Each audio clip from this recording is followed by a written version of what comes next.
Bismillahirrahmanirrahim. Assalamualaikum warahmatullahi wabarakatuh.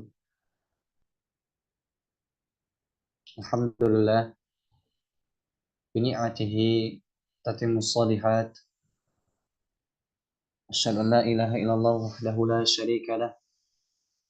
Wa asyhadu anna Muhammadan abduhu wa rasuluh.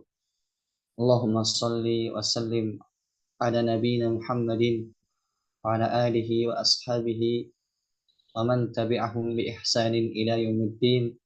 Amma ba'du. Masyaallah muslimin rahimakumullah. Kita bersyukur kepada Allah Subhanahu wa taala yang masih memberikan kemudahan untuk kita semua sehingga pada malam hari ini insya Allah pertemuan sebelum terakhir. Jadi insya Allah kita tinggal 2 pertemuan lagi untuk menyelesaikan kitab yang mulia ini, kitab Al-Arba'in An-Nawawiyah. Kita berdoa kepada Allah Subhanahu wa taala, mudah-mudahan Allah Subhanahu wa taala memberikan manfaat terhadap apa yang telah kita pelajari dan apa yang akan kita pelajari. Baik, langsung saja pada malam hari ini kita sudah masuk hadis yang ke-35. Qala al-muallifu rahimallahu taala al-haditsul khamisu wa thalathun. Hadis yang ke-35. An Abi Hurairah radhiyallahu anhu qala Rasulullah sallallahu alaihi wasallam. Dari sahabat yang mulia Abu Hurairah, semoga Allah meridainya. Abu Hurairah ini termasuk sahabat yang paling banyak meriwayatkan hadis. Jadi Abu Hurairah ini di antara sahabat yang paling banyak meriwayatkan hadis. Padahal beliau ini termasuk orang yang masuk Islam itu tidak awal-awal. Beliau itu kalau nggak salah sekitar tahun Hijriah, tahun 7 Hijriah masuk Islam. Jadi kurang lebih cuma 3, 7, 8, 9, 10. Cuma 4 tahun kurang lebih membersamai Nabi Muhammad SAW. Tapi disebabkan kesungguhan Abu Hurairah yang mana senang, maka jadilah beliau termasuk orang yang paling banyak meriwayatkan hadis. Di antaranya hadis yang kita akan bacakan ini. Beliau berkata, bersabda, la tahasadu. Janganlah kalian saling hasad. Kata Nabi Muhammad SAW, janganlah kalian saling hasad.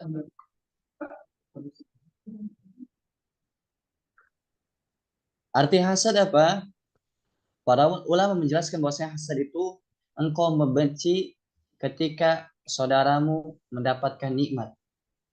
Jadi misalkan ketika engkau melihat saudaramu mendapatkan nikmat, baik nikmat agama ataupun nikmat dunia, kemudian ada rasa benci dalam hatimu, maka ketahuilah ada hasad pada hatimu.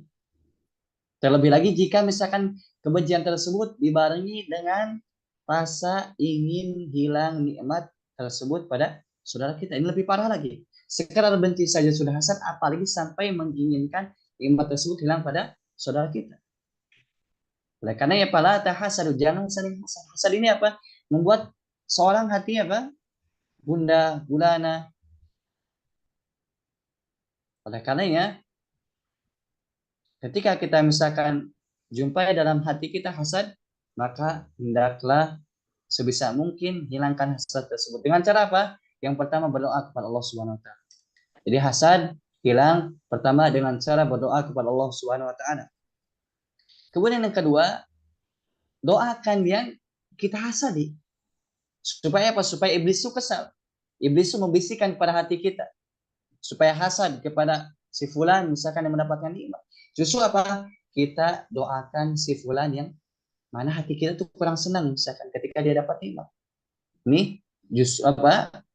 Di antara langkah yang jitu, yaitu ketika engkau melihat ada ketidaksenangan dalam hatimu, saudara mendapatkan nikmat, doakan dia. Doakan dia, ya Allah berilah keberkahan kepada fulan dari apa-apa yang kau berikan dan lebihkan aku dari si fulan boleh ini. Jadi ketika misalkan kita melihat saudara kita mendapatkan nikmat, jangan hasad, tapi doakan, kemudian kita minta kepada Allah Subhanahu wa taala. Ya Allah, beri keberkahan pada fulan, kemudian lebihkan saya daripada fulan ini boleh. Tapi ingat apa? Jangan sampai menginginkan hilang nikmat pada si fulan tersebut. Oleh karena para ulama menjelaskan ada hasad, ada ghibthah. Kalau hasad itu apa? Benci ketika orang lain mendapatkan nikmat, ingin hilang ketika orang lain mendapatkan nikmat. Kalau ghibthah itu apa? Enggak. Kalau ghibthah itu dia ingin mendapatkan seperti temannya tanpa hilang nikmatnya pada temannya. Tanpa benci ketika temannya mendapatkan nikmat, ini ghibthah. Dan ghibthah yang dianjurkan, disyariatkan adalah dua hal. La hasada ila fisnatain, kata Nabi Muhammad SAW. Tidak ada hasad kecuali dalam dua hal. Yaitu apa? Rajulun atahullahu malan. Ada seorang laki-laki yang Allah berikan dia harta. Kemudian harta tersebut ia gunakan dalam rangka ketaatan kepada Allah. Maka boleh kita ghibthah. Maksud hasad di sini ghibthah. Artinya boleh kita ghibthah, menginginkan seperti fulan yang mana harta itu dia habis untuk di jalan Allah. Ini boleh ghibthah namanya. Dan hasad. Kemudian yang kedua, ghibthah atau hasad yang diperbolehkan yaitu ketika kita misalkan melihat si fulan itu berilmu, kemudian dengan ilmunya dia mengajarkan orang lain, maka boleh kita ghibthah kepada orang tersebut, orang yang berilmu. Ingat tadi ghibthah sama hasad. Kalau hasad apa? Benci kemudian ingin nikmat Iya. dari kita. Kalau Iya. mohon dimatikan dulu mic-nya. Kemudian kalau hasad tuh ingin hilang nikmat dari saudara kita, ditambah benci tentunya. Kemudian kalau gitu itu apa? Tidak. Pengen seperti si fulan tanpa menginginkan nikmat tersebut hilang pada si fulan tersebut. Allah alam bisawab. Kemudian wala tanajasyu. Janganlah engkau tanajus. Tanajus itu apa? Tanajus itu artinya jual beli. Tanajus itu seperti ini. Jadi misalkan ada penjual dan pembeli. Contoh biar gampang, A dan B. A penjual, B pembeli. Kemudian mereka sedang saling tawar menawar. Kemudian si B ini telah menentukan harga dengan si A. Misalkan taruh misalkan 20.000 misalkan. Kemudian datang si C. C ini temannya si A. Nawar ke si ini, ke si apa? Ke si A ini, saya beli 25.000 misalkan. Nah, tujuan si C ini bukan untuk membeli barang, akan tapi apa? Supaya barangnya naik. Sehingga si A ini nanti, sehingga si B ini apa? Nanti beli jatuhnya tidak 20.000, bahkan di atas 25.000. Anda ulangi. Jadi jais itu, jual beli jais itu apa? Seolah tipu menipu, yaitu ketika ada jual beli misalkan A dan B, A itu sebagai penjual, B sebagai pembeli, misalkan sudah sepakat harga misalkan 20.000, kemudian datang si C ini teman dari si A, kemudian si C ini menawar barang yang harga dengan harga lebih tinggi, misalkan 25.000. Maka tujuan si C ini bukan nawar barang sebenarnya, tapi ingin menaikkan harga barang saja. Sehingga si B ini apa? Nanti membelinya dengan harga yang tinggi, yaitu di atas 25.000. Semoga dapat dipahami. Ini dari mana? Dari tanah jasu. Yaitu jangan saling jais. Akan tapi apa dalam artian secara umum boleh katakan wala tanah jasu itu apa? Janganlah kalian saling menipu. Jadi janganlah kalian saling menipu. Salah satu bentuk tipuannya adalah dengan tadi cara jual beli jais. Jadi kalau ditanya misalkan apa itu jual beli jais, yaitu dengan cara tadi dia menawar barang, akan tapi tujuannya bukan untuk membeli barang, akan tapi ingin menaikkan harga barang saja. Bedakan jual beli jais dengan lelang. Kalau lelang itu diperbolehkan, asalkan apa? Nanti ada rinciannya di kitab-kitab fikih. Akan tapi secara umum lelang itu diperbolehkan. Dengan cara apa? Memang mereka itu apa tidak ada kesepakatan, memang ingin membeli suatu barang. Beda sama jais tadi. Jais itu ada kesepakatan antara A dan C untuk menaikkan harga barang supaya si B ini apa? Membelinya lebih tinggi. Semoga dapat dipahami. Kemudian wala tabaghadu. Janganlah kalian saling marah. Janganlah kalian saling marah. Wala tadabaru, dan jangan juga kalian saling membelakangi. Marah nggak boleh, saling membelakangi nggak boleh. Dan saling membelakangi ini para ulama menjelaskan ada dua, yaitu saling membelakangi fisik, misalkan nggak mau berjumpa, ketika misalkan berpapasan dia berpalingkan muka, jangan sampai seperti itu. Ada juga yang saling belakangi dengan hati. Misalkan satu majelis akan tapi apa hatinya bermusuh-musuhan, tidak mau berbicara, hatinya saling benci, ini juga apa? Tadabar, yaitu saling membelakangi. Jadi apa yang telah kita baca dan yang akan kita baca dari jangan hasad, kemudian jangan saling menipu, kemudian jangan saling marah, jangan saling membelakangi. Nah, ini menunjukkan apa? Hadis ini merupakan yang penting dalam al-ukhuwah al-islamiyah. Jadi hadis yang kita bacakan ini hadis ke-35 apa? Hal-hal yang penting dalam bermuamalah, dalam ukhuwah Islamiyah. Kita sama kaum muslimin bagaimana kita mesti apa? Bersatu, mesti jangan saling hasad dan seterusnya.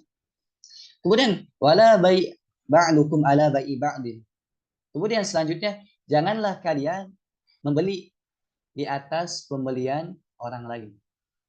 Jadi janganlah kalian membeli di atas pembelian orang lain. Artinya apa? Misalkan kita ambil contoh biar lebih jelas. A dan B sedang melakukan transaksi jual beli. Yang mana misalkan sedang tawar menawar barang. Memang belum jadi, akan tapi sedang tawar menawar. Misalkan beli barang misalkan dengan harga misalkan si A ini penjual, B pembeli, sedang tawar menawar. Di sini sedang terjadi penawaran misalkan 50.000. Nah, kita tidak boleh misalkan masuk ke jual beli antara A dan B ini, nggak boleh. Misalkan kita masuk ke si penjual misalkan dengan mengatakan kamu jangan jual barang ke si B biar saya saja beli. Jadi harganya 55.000 misalkan. Ini tidak boleh. Ini masuk kepada si penjual. Begitupun tidak boleh masuk pada si pembeli. Contoh misalkan dari harga 50.000. Kamu masuk ke si pembeli ini dengan mengatakan, "Hai pembeli, jangan engkau beli di si fulan, di si A ini dengan harga 50.000. Ke sini saja biar saya jual kepada engkau dengan harga yang lebih murah, misalkan dengan 45.000. Ini tidak boleh. Kenapa? Karena dengan ini apa? Menimbulkan kebencian, menimbulkan nanti saling apa? Saling permusuhan di antara kaum muslimin. Oleh karena ya Pak, begitu agung sekali hadis yang mulia ini. Kemudian wakunu ibadallah ikhwana, bahkan jadilah kalian hamba-hamba Allah yang bersaudara. Jadilah kalian menjadi hamba-hamba Allah Subhanahu wa taala yang bersaudara. Kalau kita menjadi hamba-hamba Allah yang bersaudara, dalam artian sesungguhnya akan hilang rasa hasad dalam diri kita. Tidak akan saling menipu, tidak akan saling benci, saling marah, saling membelakangi. Yaitu kemudian tidak juga saling membeli di atas pembelian orang lain, tidak. Kenapa? Karena seandainya kita menjalankan perintah Nabi Muhammad SAW ini, wakunu ibadallah ikhwana, jadilah kalian hamba Allah yang bersaudara. Bahkan disebutkan dalam hadis bahwasanya al-mu'minu lil mu'min kal bunyan yashuddu ba'duhu ba'dha. Seorang mukmin dengan mukmin yang lain itu seperti bangunan yang mana saling menguatkan satu dengan yang lain.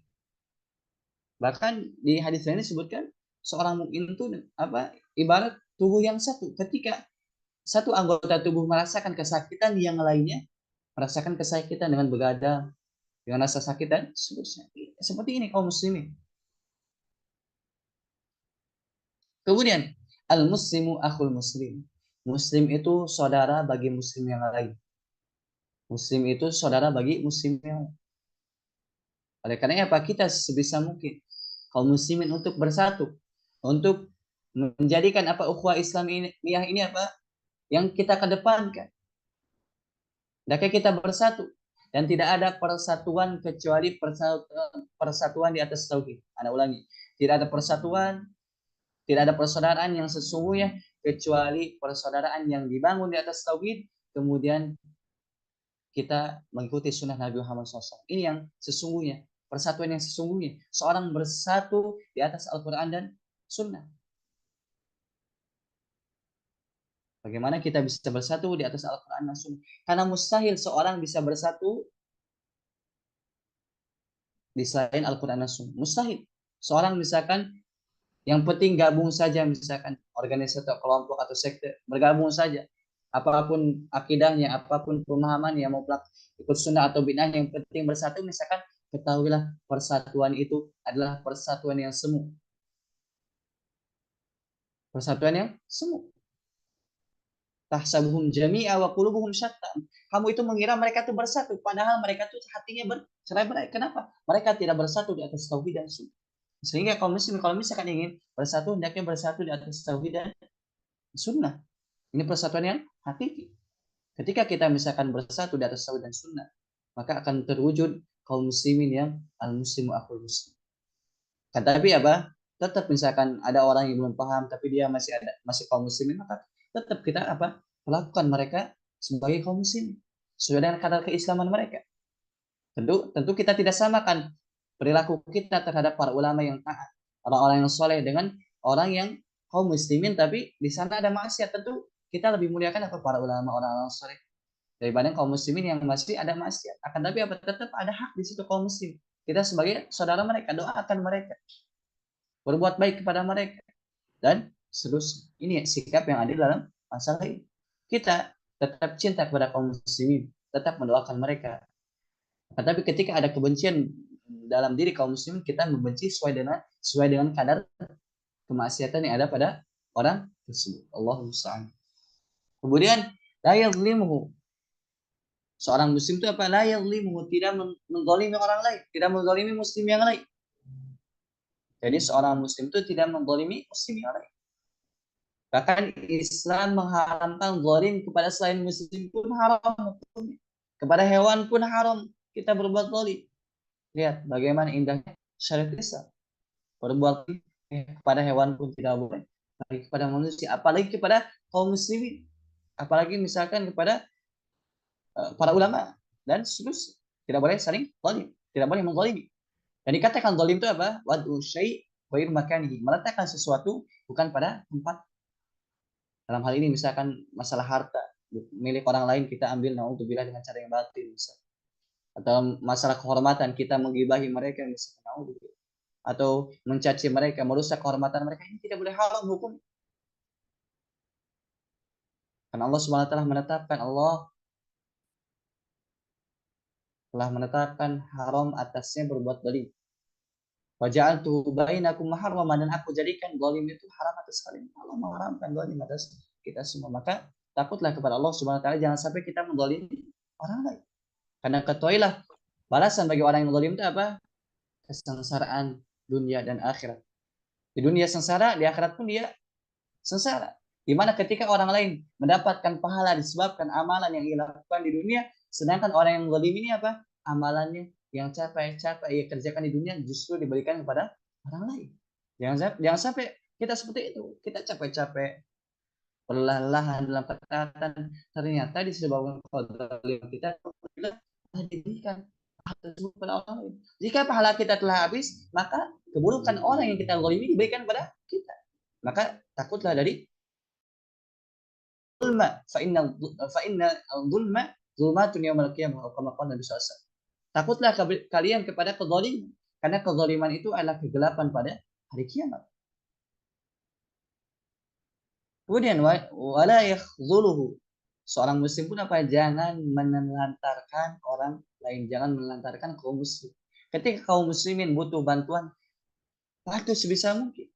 Minimal dengan doa.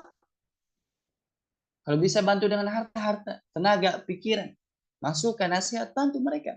Minimal kalau bisa tidak bisa itu semua, bantu dengan doa. Jangan sampai kita menelantarkan kaum muslimin.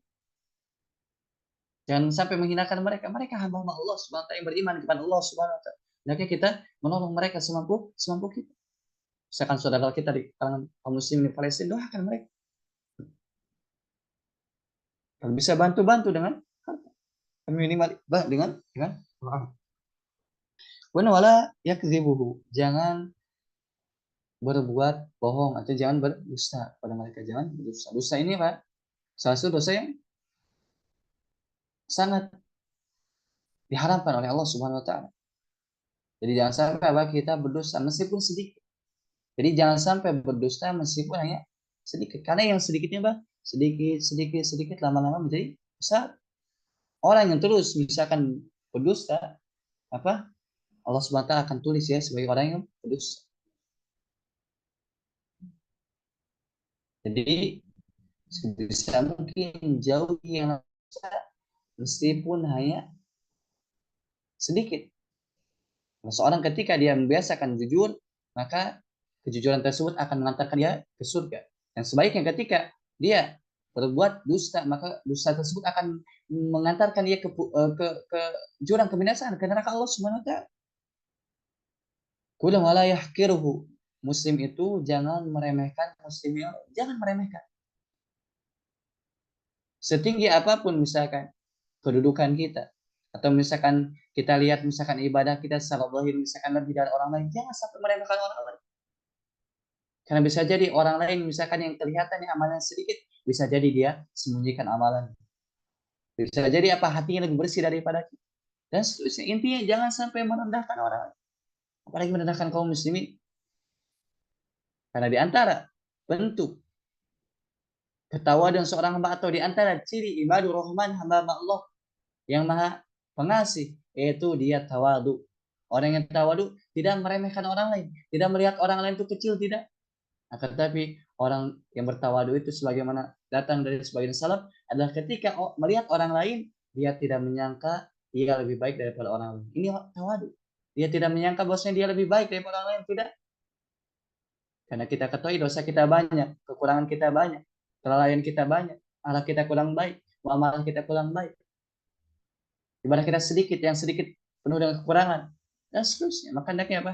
Jangan meremehkan kaum muslimin sedetik sekecil apapun, jangan remehkan mereka. Kemudian at-taqwa hahuna. Nabi SAW mengisyaratkan at-taqwa hahuna. Takwa itu di sini. Wa yusyuru ila sadid salah sama. Nabi SAW memberi isyarat kepada dadanya 3 kali. At-taqwa hahuna, at-taqwa hahuna, at-taqwa hahuna. Takwa itu di sini. Ini ada isyarat apa? Orang yang bertakwa itu menjauhi apa yang Nabi larang dalam hadis ini, kemudian menjalankan apa yang Nabi SAW perintahkan dalam hadis ini. Tadi larangannya apa? Orang yang takwa itu ditinggalkan semua. Kemudian perintahnya apa? Tadi diantaranya kunu ibadallah ikhwana di jalan. Ini ada isyarat. Hendaknya apa? Kita berusaha mewujudkan apa yang Nabi SAW perintahkan dan menjauhi apa yang Nabi SAW larang. Kemudian bihasbi imri'in minasyarri an yahqira akhahu muslim. Cukuplah dikatakan itu suatu kejelekan ketika kita seorang meremehkan orang lain. Kata Nabi SAW, cukuplah seorang dikatakan berbuat jelek ketika meremehkan saudaranya kaum muslim. Misalkan kita meremehkan, misalkan kita meremehkan orang lain, cukup dikatakan itu sebagai kejelekan. Apalagi sampai apa mendzalimi, sampai menghinakan. Ketika merasa tinggi saja itu sudah kejelekan, apalagi di atas dari itu semua. Maka perhatikanlah hal ini. Kulul muslimi al muslimi haramun. Setiap muslim dengan muslim yang lain haram. Apa yang haram? Damuhu.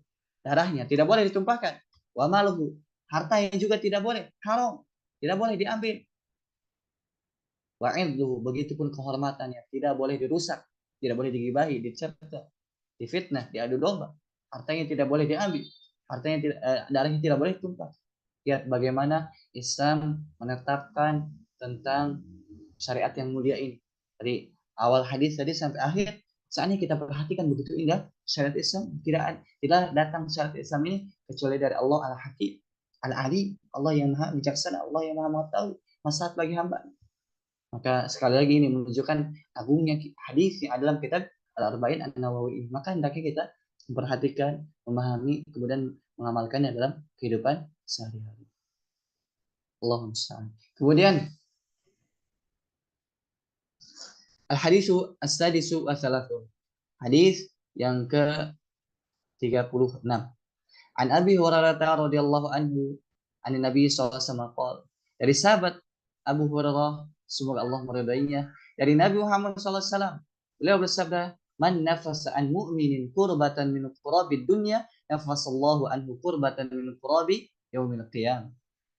Barang siapa yang menyelesaikan atau melepaskan kesusahan seorang muslim di dunia ini, barang siapa yang melepaskan kesusahan seorang mukmin di dunia ini, maka Allah akan melepaskan dia kesusahan di hari kiamat. Subhanallah. Allah mengatakan di dalam hadis, atau Nabi SAW mengatakan dalam hadis ini, barang siapa yang menyelesaikan kesusahan seorang muslim, seorang mukmin di dunia ini, maka Allah akan selesaikan kesusahan dia pada hari kiamat. Dan kita ketahui bahwa hari kiamat itu hari yang besar, hari yang sulit, hari yang mana tidak bermanfaat harta dan anak keturunan. Hari yang dimana para nabi berkata, nafsi, nafsi, diriku, diriku. Lalu apa kiranya dengan kita semua yang bukan nabi, yang jauh dari derajat nabi? Para nabi saja mengatakan nafsi, nafsi, apalagi kita. Nah, salah satu kita bisa keluar dari kesusahan hari kiamat adalah dengan cara kita menyelesaikan atau membantu menyelesaikan urusan kaum muslimin. Ketika kaum muslimin akan sulit, ketika seorang mukmin sulit, kita bantu sebisa mungkin. Mudah-mudahan dan sebab itu apa? Allah SWT menyelesaikan urusan kita di hari kiamat, menyelesaikan kepedihan kita di hari kiamat, menyelesaikan kesusahan kita di hari kiamat, melepaskan kesusahan kita pada hari kiamat. Ini hadisnya aku. Hadis ini dan sampai nanti hadis yang kita akan baca apa? Kita ambil apa? Al-jaza'u min jinsi amal. Bahwasanya balasan itu tergantung jenis dari amalan. Jika amalan kita baik, dibalas dengan kebaikan. Jika amalan buruk, akan dibalas dengan keburukan. Jika kita menolong kaum mukminin, jika kita menyelesaikan urusannya, melepaskan kesusahannya, Allah akan lepaskan kesusahan kita di akhirat. Oleh karena perhatikan masalah ini. Apa yang kita bisa bantu kepada kaum muslimin yang kesusahan, kaum mukminin yang kesusahan, hendaknya kita bantu. Bantu itu bukan dengan harta saja, dengan pertolongan, tenaga, pikiran, waktu. Ya sallallahu alaihi wal akhir. Barang siapa yang memudahkan orang yang sulit, Allah akan mudahkan dia urusan dunia dan akhirat. Allah akan mudahkan urusan dunia dan akhirat. Subhanallah. Barang siapa yang memudahkan orang yang kesulitan, Allah akan mudahkan di dunia dan akhirat. Urusannya akan dipermudah oleh Allah Subhanahu wa taala. Misalkan salah satu bentuknya misalkan orang yang sulit untuk membayar, misalkan kita beri membayar hutang, misalkan kita beri tangguhan. Bahkan misalkan sampai mengatakan lunas, ini pahala besar di sisi Allah Subhanahu wa taala. Ini diantara bentuk apa? Memudahkan orang yang mu'sir, orang yang kesulitan, kesusahan. Kama tadinu tudan. Sebagaimana engkau bersikap, maka sebagai itu pula engkau akan dibalas. Kita bersikap memudahkan kaum muslimin, maka Allah akan mudahkan usaha kita dunia dan akhirat. Kemudian waman satar musliman satarahullahu fid dunya wal akhirah. Barang siapa yang menutup aib kaum muslimin, maka Allah akan tutup aibnya dunia dan akhirat. Subhanallah.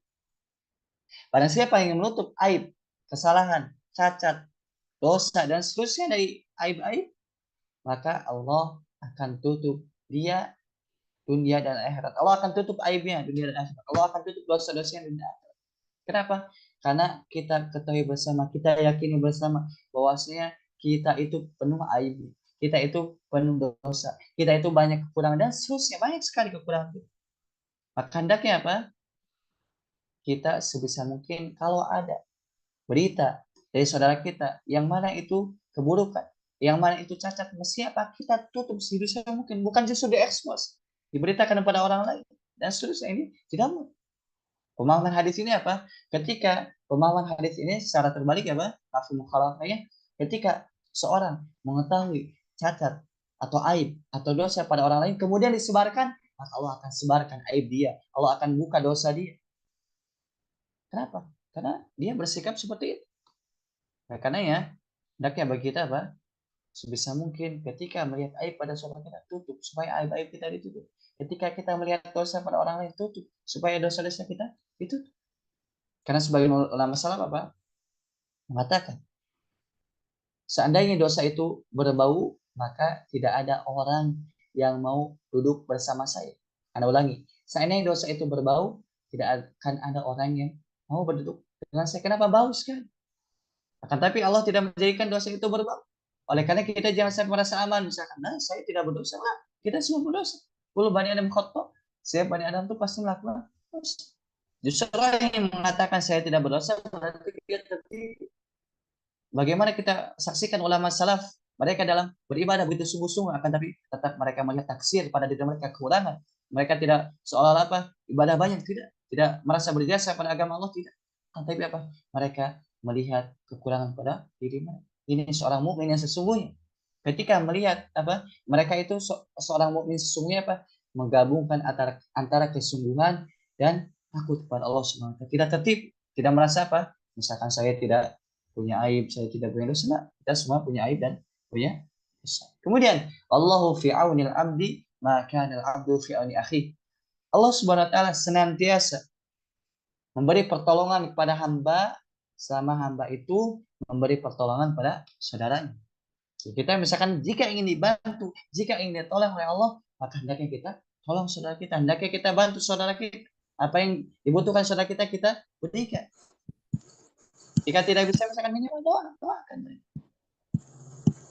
Apa dengan ini Allah SWT akan memberikan pertolongan kepada kita. Kemudian, "Faman salaka tariqan yaltamisu fihi ilman sahhalallahu lahu bihi tariqal jannah." Barang siapa yang menempuh satu jalan yang mana pada jalan tersebut dia mencari ilmu, Allah akan mudahkan jalan menuju surga. Jadi dengan sebab dia berjalan untuk menuntut ilmu, Allah akan mudahkan jalan menuju surga. Subhanallah. Jamaah masyaallah muslimin. Ini salah satu keutamaan ilmu agama, yaitu barang siapa yang menempuh jalan untuk menuntut ilmu agama, Allah akan mudahkan jalan yang menuju surga. Kenapa? Dengan menuntut ilmu ini seorang dimudahkan oleh Allah jalan menuju surga. Para ulama menjelaskan di antaranya apa? Dengan belajar, dengan menuntut ilmu, seorang akan bisa membedakan antara yang benar dan yang salah. Karena kita ketahui bersama kebenaran itu tidak dinilai dengan akal semata, tidak dinilai dengan perasaan semata, tidak dinilai dengan adat istiadat. Nah, akan tapi kebenaran itu diketahui dengan cara belajar Al-Quran dan Sunnah sesuai dengan para sahabat. Dengan ini apa? Ketika dia belajar, dia bisa membedakan antara yang benar dan yang salah, antara tauhid dan syirik, antara sunnah dan bid'ah, antara ketaatan dan kemaksiatan. Dia bisa membedakan dengan sebab belajar, dengan sebab ilmu. Betapa banyak kita saksikan orang yang dia tidak belajar atau belajarnya tidak benar, pola pikirnya terbalik. Yang tauhid jadi syirik, yang syirik jadi tauhid, yang sunnah jadi bid'ah, yang bid'ah jadi sunnah, yang taat jadi maksiat, yang maksiat jadi taat. Terbolak-balik. Yang mana harusnya apa? Seorang muslim itu menjaga masjid, memuliakan masjid, menolong kaum muslimin. Justru apa? Dihinakan, dibubarkan kajian. Akan tetapi justru yang di gereja dijaga. Subhanallah. Terbalik pola pikir mereka. Orang yang mau kajian dibubarkan. Akan tetapi orang yang berbuat syirik kepada Allah di gereja dijaga. Subhanallah. Banyak nasihat mereka. Ini sebab apa? Mereka tidak berilmu. Seandainya mereka berilmu, tentu mereka tidak akan berbuat seperti itu. Semoga Allah beri hidayah kepada kita dan kepada mereka. Ini pentingnya ilmu. Oleh karenanya, kata Nabi Muhammad SAW, barang siapa yang berjalan menuju ilmu agama, Allah akan memudahkan jalan menuju surga. Ya, salah satu faedah dalam hadis ini apa? Ketika seorang penuntut ilmu, dia belajar ilmu agama, memfokuskan untuk ilmu agama, atau sebagian besarnya waktunya ia berikan untuk menuntut ilmu agama, Allah katakan apa? Allah akan mudahkan jalan. Nabi SAW mengatakan akan dimudahkan jalannya menuju surga.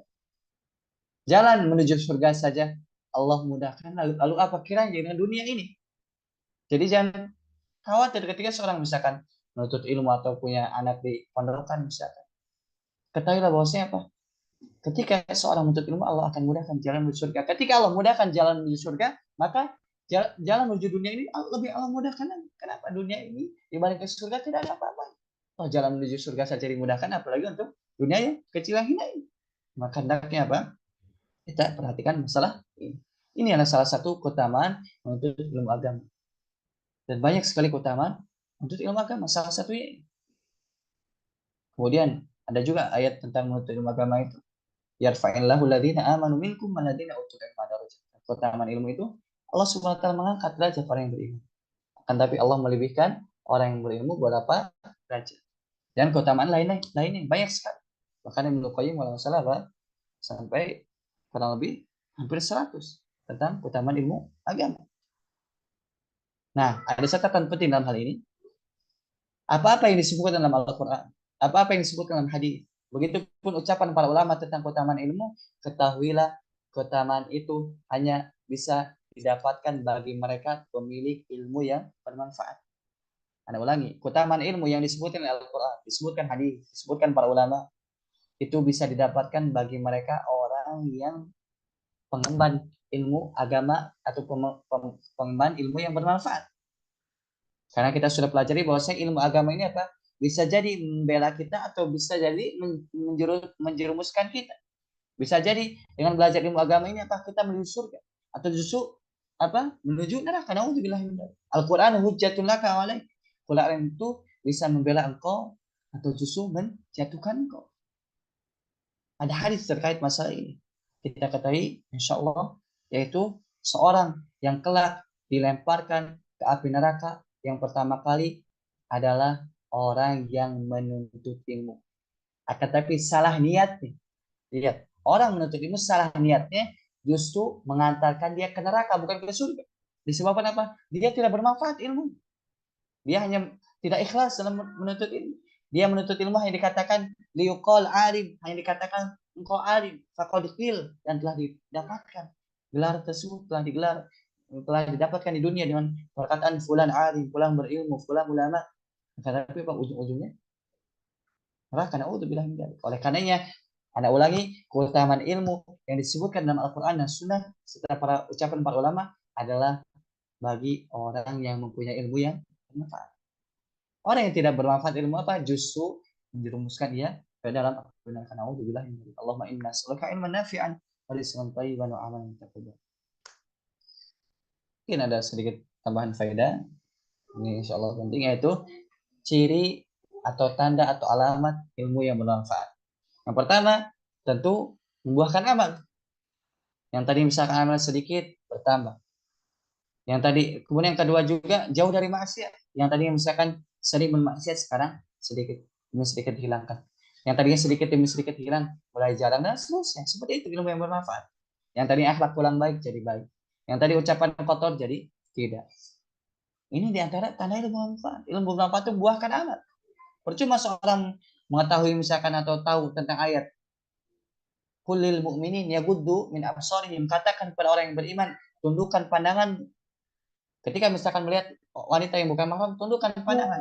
Percuma misalkan seorang tahu ayat ini atau hafal ayat ini akan tapi apa dia tidak mempraktekkannya, tidak mengamalkannya, percuma, justru malah menjatuhkan dia. Hendaknya apa ilmu yang bermanfaat itu ilmu yang membuahkan amal, ilmu yang menjauhkan kita dari maksiat, ilmu yang membuahkan rasa takut kepada Allah SWT, ilmu yang membuahkan khusyuk, ilmu yang kelak akan mewarisi kita apa akan membuat kita itu qanaah, merasa cukup, tidak tamak. Oleh karenanya hendaknya kita berdoa kepada Allah supaya Allah berikan kita ilmu yang bermanfaat dan berdoa kepada Allah supaya Allah menghindarkan kita dari ilmu yang tidak bermanfaat. Allahumma na'udzubika min ilmin la yanfa. Allah, kami berlindung kepadamu dari ilmu yang tidak bermanfaat. Wa min qalbin la yakhsha, dari hati yang tidak khusyuk. Jadi hati yang tidak khusyuk adalah tanda ilmu yang tidak bermanfaat. Wa min qalbin la yashba, jadi hati yang tidak pernah puas. Hati yang tidak puas ini disebabkan ilmunya tidak bermanfaat. Amin da'watin la yustajabulah. La yustajabulah. Dan dari doa yang tidak dikabulkan. Doa yang tidak dikabulkan salah satunya sebabnya ilmu tidak bermanfaat. Famajtama'a qaumun bain buyutillahi yatluna kitaballah wa yatadarasunahu bainahum wa yatadarasunahu fima bainahum illa nazalat 'alaihim sakinah wa ghasyiyatuhum rahmah wa dzakarahumullahu fi man indah. Kata Nabi Muhammad SAW, tidaklah suatu kaum berkumpul di salah satu rumah Allah. Suatu kaum berkumpul di salah satu rumah Allah, yatluna kitab Allah. Mereka itu membaca kitab Allah. Wa yatadarasunahu fima bainahum. Kemudian mereka saling mempelajari. Membaca kemudian saling mempelajari. Ini apa? Majelis ilmu, dibacakan ayat Al-Quran, kemudian dipelajari, dikaji, tafsirnya, pemahamannya, apa dan ini majelis ilmu. Illa nazalat alaihim sakinah. Apa keutamaannya? Jika suatu kaum itu berkumpul di masjid Allah, mempelajari Al-Quran, akan turun ketenangan. Illa nazalat alaihim sakinah. Kecuali pasti akan turun ketenangan. Ketenangan apa yang semua orang ingin dapatkan. Karena ketika hati tenang ini apa enak. Masalah yang tadinya banyak seolah hilang. Misal satu ke taman majelis ilmu yang diadakan di masjid. Ini apa? Tetapi ada keutamaan ilmu tentunya ketika misalkan seperti orang ini dan lainnya misalkan itu ada, cuman insya Allah taala maksud dari hadis ini yaitu di masjid saja. Itu karena ada kata fi baitin buyutin di rumah Allah Subhanahu wa taala. Akan tapi misalkan pertanyaannya kalau kita misalkan bukan di masjid seperti online ini apakah mendapatkan keutamaan ini? Allah a'lam. Kalau keutamaan ini. Sedangkan keutamaan yang lain tuh mendapatkan. Di antaranya apa? Di antaranya apa? Ada malaikat yang saling bertindih satu sama lain sampai ke langit dunia bertumpuk ini insya Allah dapat dan keutamaan ilmu lain. Tapi yang lebih afdolnya apa? Yaitu di masjid. Yang mana di masjid itu keutamaannya ini kita bacakan dan nanti ada lagi keutamaan selanjutnya. Itu selanjutnya wabasyiatahum rahmah. Itu pun mereka akan diliputi oleh rahmat. Keturunan ketenangan turun, kemudian rahmat meliputi mereka. Wadzakarahumullahu fi man indah. Begitupun salah satu keutamaannya Allah menyebut mereka di sisi para malaikat. Allah SWT menyebut fulan di majelis ilmu, fulan. Oleh karena apa? Tidak jadi masalah kita tidak terkenal di dunia. Yang penting bagaimana kita bisa terkenal di langit sana. Di alam para malaikat, alam yang mulia. Yaitu dengan cara apa? Sering-sering datang ke majelis ilmu. Dan ini apa? Nama kita akan disebut-sebut Allah Subhanahu wa taala. Oleh karena ya ada yang mengatakan sebagai salaf, beruntunglah orang yang dia tidak terkenal di dunia akan tapi beruntunglah bagi orang yang tidak terkenal di bumi akan tapi ia terkenal di langit. Betapa banyak orang yang terkenal di bumi ini akan tapi di langit dia tidak terkenal. Kita saksikan banyak orang yang terkenal di dunia ini akan tapi di langit dia tidak terkenal. Kenapa? Dia tidak taat, dia tidak jalankan, dia tidak taat, dia tidak jauh maksiat, dia tidak datang majelis ilmu. Oleh karena apa? Terkenal ya di dunia tidak ada manfaatnya sama sekali di sisi Allah. Berbeda dengan orang misalkan dia tidak terkenal, tetapi dia sibuk dengan ibadah, dia sibuk dengan menuntut ilmu, datang dari satu majelis ke majelis lain, maka meskipun dia tidak terkenal di dunia ini, maka insya Allah di langit sana dia akan terkenal. Meskipun dia tidak terkenal di bumi ini, maka insya Allah di langit sana ia berdasar hadis ini. Kemudian waman batta'a di sini sebutkan abta'a kan tapi riwayat ini sebutkan waman batta'a bihi amalu lam yusri bihi nasab. Rawahu Muslim. Hadis sahih riwayat Imam Muslim.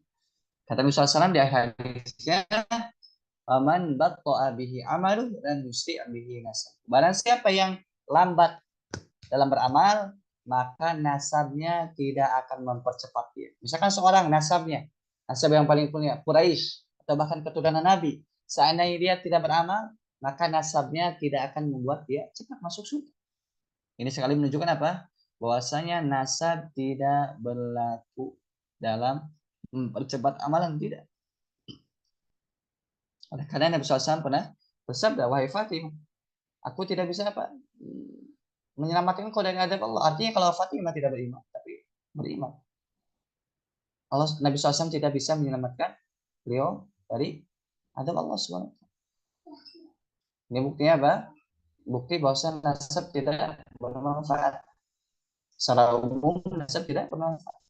Karena apa? Sebutkan dalam sini di sini aman batal bi amalu lam yusti bihi nasab. Barang siapa yang lambat amalnya nasibnya tidak akan mempercepat. Ya. Allah alam bisa. Kemudian kita lanjutkan selanjutnya. Al-haditsu sabi wa salasun. Hadis ke-37. An Ibni Abbasin radhiyallahu anhuma an Rasulullah sallallahu alaihi wasallam fi ma yarwihi an rabbih tabaraka wa ta'ala. Dari sahabat Ibnu Abbas, semoga Allah meridai keduanya, dari Nabi Muhammad sallallahu alaihi wasallam, yang mana hadis ini diriwayatkan dari Rabbnya tabaraka wa ta'ala. Jadi hadis Nabi SAW yang diriwayatkan dari Allah Subhanahu wa taala ini namanya hadis kursi. Jadi hadis yang Nabi SAW meriwayatkan dari Rabbnya, dari Allah, ini namanya hadis kursi. Hadis kursi. Apa itu hadisnya? Qala Allah SWT berfirman dalam hal ini, atau bersabda, disabdakan oleh Nabi SAW, Innallaha katabal hasanati wassayiat. Allah SWT telah mencatat kebaikan dan keburukan. Artinya apa? Allah memerintahkan para malaikat untuk mencatat, telah memerintahkan para malaikat untuk mencatat kebaikan dan keburukan. Summa bayyana dzalik. Kemudian Allah menjelaskan. Apa penjelasannya? Faman hamma bihasanatin falam ya'malha katabahu Allahu indahu hasanatan kamilah. Barang siapa yang ingin beramal dengan amal kebaikan, akan tapi dia tidak mengamalkannya, maka Allah akan berikan dia kebaikan yang satu. Allah akan berikan kebaikan yang sempurna, itu satu kebaikan. Lihat, ini salah satu bentuk rahmat Allah Subhanahu wa taala. Yang mana seorang ingin beramal, akan tapi tidak jadi beramal, artinya amal soleh. Seorang ingin beramal soleh, akan tapi tidak beramal, maka Allah telah mencatat, atau Allah memerintahkan para malaikat untuk mencatat itu sebagai suatu kebaikan. Maka hendaknya apa? Kita jangan pelit-pelit dalam masalah keinginan. Misalkan saya ingin bangun masjid, pengen misalkan dirikan pondok, pengen apa, dan seterusnya. Nah, jadi masalah itu kebaikan, inginkan. Apa, tanamkan, tumbuhkan dalam hati kita, dalam jiwa. Tidak akan ada ruginya ketika kita seperti yang rugi itu apa? Kita misalkan pengen dunia ini itu rugi. Adapun misalkan pengen punya anak kemudian jadi anak soleh, kemudian pengen misalkan apa apa namanya itu punya pondok atau dan seterusnya, ini bukan sesuatu yang tercela, justru apa, ini mendapat kebaikan di sisi Allah SWT. Intinya apa? Semua ketaatan. Misalkan apa, ingin sedekah dan seterusnya, jangan kikir dalam masalah ini. Tanamkan dalam hati kita apa? Tumbuhkan dalam hati kita itu apa? Keinginan untuk melakukan kebaikan. Tidak ada rugi. Justru apa? Ketika misalkan kita memang benar jujur ingin melakukan kebaikan tersebut, Allah akan catat itu sebagai suatu kebaikan. Ini tidak diamalkan. Lalu bagaimana kalau diamalkan? Wa in hamma biha fa'amilaha kataballahu indahu asyra hasanatin ila sab'ati dhi'fin ila adafin katsira. Ila adafin katsira. Ini artinya, jika dia mengamalkannya, maka Allah akan mencatatnya dengan 10 kebaikan sampai 700 kali kali lipat. Jadi tidak beramal 1 kali lipat, kalau diamalkan 10 minimalnya, bahkan bisa sampai 700 kali lipat. Bahkan ila adafin katsir, bisa lebih dari itu. Ini jika kita beramal. Karena apa? Karena setiap amalan itu minimal 10, kemudian sampai 700 kali lipat, bahkan ada yang tidak terhingga. Salah satu pahala yang tidak terhingga adalah sabar. Innama yuwaffas sabiruna ajrahum bighairi hisab. Orang yang bersabar itu mendapatkan balasan tanpa ada perhitungannya. Oleh karenanya apa? Disebabkan sabar itu tidak ada batasan dalam pahala, maka sabar itu tidak ada batas. Jadi salah kalau orang mengatakan sabar itu ada batasnya, tidak ada. Kalau orang mengatakan sabar ada batasnya, berarti dia belum sabar.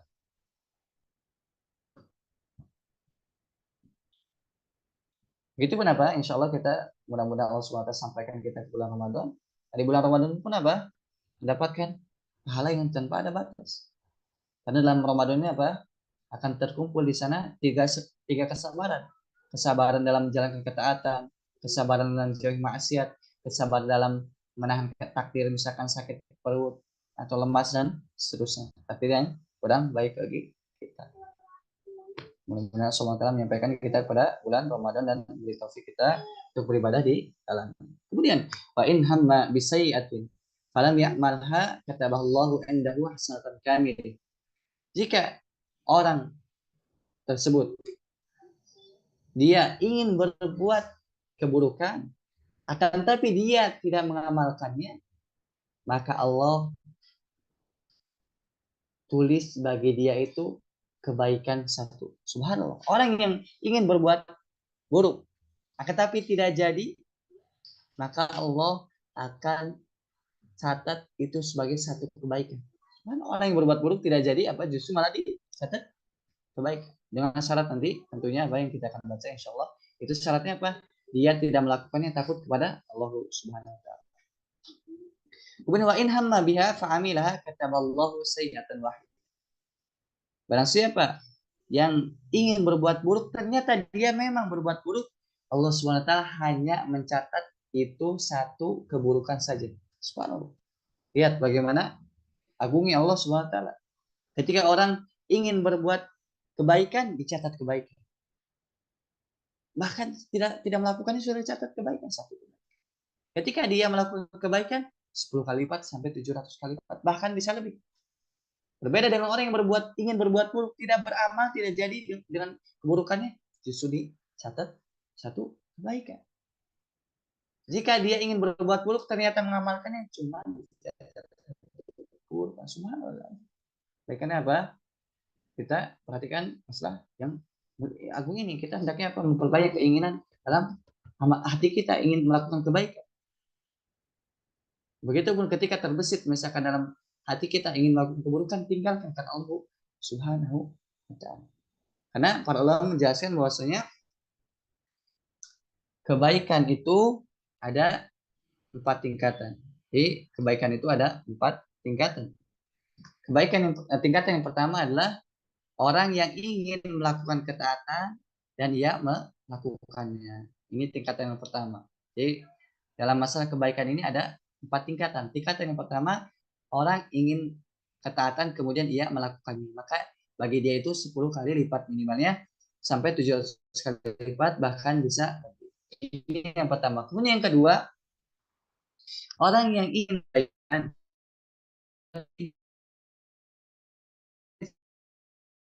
yang ulangi orang yang ingin kebaikan tapi dia tidak bisa melakukan disebabkan lemah atau disebabkan suatu alasan. Contoh misalkan orang yang ia ingin bersedekah, misalkan 20.000, dia ingin bersedekah 20.000, ternyata pas perjalanan mau ngasihkan sedekah hilang uangnya itu, atau misalkan, maka bagi dia itu pahala sempurna.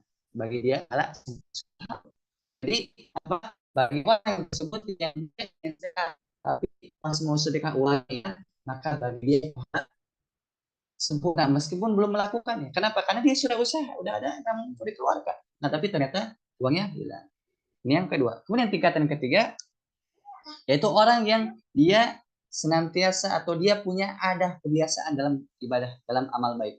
Karena contoh bisa kasih contoh. Orang yang senantiasa sholat malam, akan tapi ketika suatu malam dia sakit, maka ketahuilah ketika ia sakit, meskipun dia tidak melakukan qiyamul lail, dia mendapatkan pahala yang sempurna. Ini tingkatan ketiga.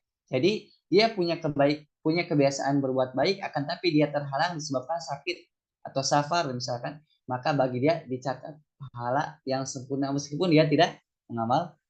Sebagaimana sabda Nabi Muhammad SAW, "Idza safarul abdu", ketika seorang hamba itu safar atau dia sakit, maka kutiba makana ya'malu muqiman shahih. Dicatat bagi dia ketika ia sehat atau ketika ia mukim, tidak safar. Lihat, itu mulianya Allah Subhanahu wa taala. Kemudian tingkatan yang keempat yaitu ketika orang ingin beramal soleh akan tapi tidak melakukannya. Bukan karena dia lemah seperti dari orang yang tidak mampu, seperti dari orang yang apa? Ingin bersedekah tapi uangnya hilang misalkan. Bukan seperti itu. Bukan juga orang yang tadi punya kebiasaan, bukan orang, artinya bukan nomor 2, bukan nomor 3. Jadi sekadar ingin saja, maka sudah dicatat bagi dia satu kebaikan. Satu kebaikan, mudah-mudahan dapat kita bisa dibedakan antara 3, 1, 2, 3 dan 4. Kalau 1 ya memang dilakukan. Kalau 2 akan melakukan tapi di sana ada faktor penghalang. Kemudian yang ketiga, yang dia punya kebiasaan. Kemudian yang keempat, dia ingin melakukan tapi tidak ada penghalang, cuma ingin melakukan saja, maka bagi dia satu kebaikan. Adapun yang 1, 2, 3, maka pahalanya adalah 10. Kalau yang akhir pahalanya cuma 1. Itu pun keburukan. Keburukan itu ada 4 tingkatan juga. Tingkatan yang pertama yaitu orang yang dia ingin melakukan keburukan, kemudian dia juga melakukannya. maka dia mendapatkan satu keburukan. Ini tingkatan yang pertama. Orang yang ingin keburukan, kemudian ia melakukan keburukan tersebut, maka bagi dia satu keburukan. Kemudian tingkatan yang kedua, orang yang dia ingin melakukan keburukan, akan tapi dia tinggalkan disebabkan takut karena Allah, dia pun mendapat satu kebaikan. Jadi orang yang meninggalkan keburukan disebabkan takut kepada Allah, dia mendapatkan satu kebaikan. Sebagaimana hadis tadi. Kemudian yang kedua, orang yang ingin berbuat kejelekan, akan tapi dia meninggalkannya bukan karena Allah, bukan takut karena Allah, akan tapi lemah saja. Disebabkan dia tidak mampu. Seperti misalkan orang yang ingin mencuri, akan tapi apa? Tidak ada jalannya, misalkan. Keburu ketahuan misalkan. Ya dia apa? Tetap mendapatkan dosanya. Seperti itu. Beda antara yang kedua dengan yang ketiga tadi. Kalau kedua itu apa? Meninggalkan karena Allah maka dapat pahala. Adapun yang ketiga ini meninggalkan karena lemah. Maka dia tidak mendapatkan pahala, justru mendapatkan dosa. Kemudian tingkatan yang terakhir yang keempat yaitu orang yang ingin melakukan keburukan kemudian dia meninggalkannya. Akan tapi meninggalkan itu apa? Bukan karena takut, bukan juga karena lemah. Maka bagi orang ini dia tidak ditulis satu kebaikan, tidak juga ditulis satu keburukan. Tidak ditulis apa-apa. Jadi orang misalkan meninggalkan keburukan karena memang bukan karena takut karena Allah, tidak juga apa karena ada alasan atau lemah misalkan. Enggak. Kan tapi karena hanya sekadar meninggalkan saja tanpa ada niat, maka bagi orang ini apa? Tidak mendapatkan apapun. Balasan kebaikan pun tidak, begitupun keburukan pun tidak. Allah alam.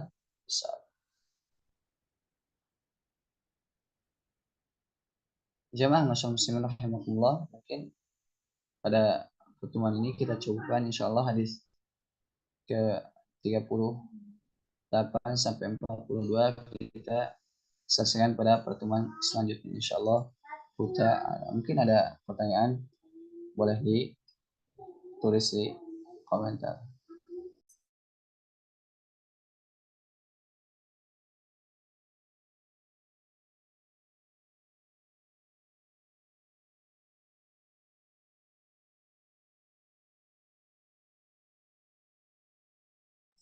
Kalau tidak ada mungkin kita tutup atau tunggu sampai 10 menit lagi. 9 jam 9 kalau misalnya tidak ada kita.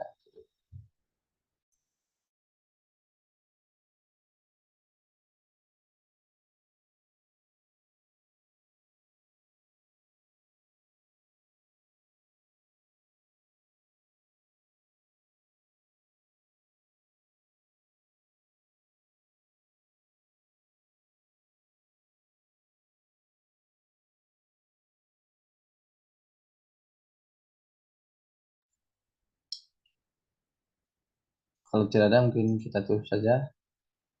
Mungkin apa di akhir perjumpaan ini apa tetap semangat, tetap terus menerus dalam menuntut ilmu, jangan lemah. Kemudian berusaha sebisa mungkin istiqomah, itu pun sebisa mungkin amalkan yang telah kita ketahui. Karena tadi keberkahan ilmu itu terletak pada amal. Seorang jika misalkan berilmu akan tapi tidak beramal, tidak ada gunanya bagi dia. Allah Subhanahu wa taala berfirman tentang orang-orang Yahudi, ya'rifuna ya'rifunahu kama ya'rifu abna'ahu. Mereka itu orang Yahudi mengenal Nabi Muhammad SAW sebagaimana mereka mengenal anak-anak mereka. Kan tapi apa pengenalan mereka terhadap Nabi Muhammad SAW tidak bermanfaat sama sekali. Disebabkan apa? Adamul amal. Disebabkan mereka tidak beramal. Disebabkan mereka tidak beramal. Oleh karena apa? Dari apa yang telah kita ketahui dari hadis yang satu sampai yang terakhir tadi kita pelajari, hendaknya apa? Amalkan.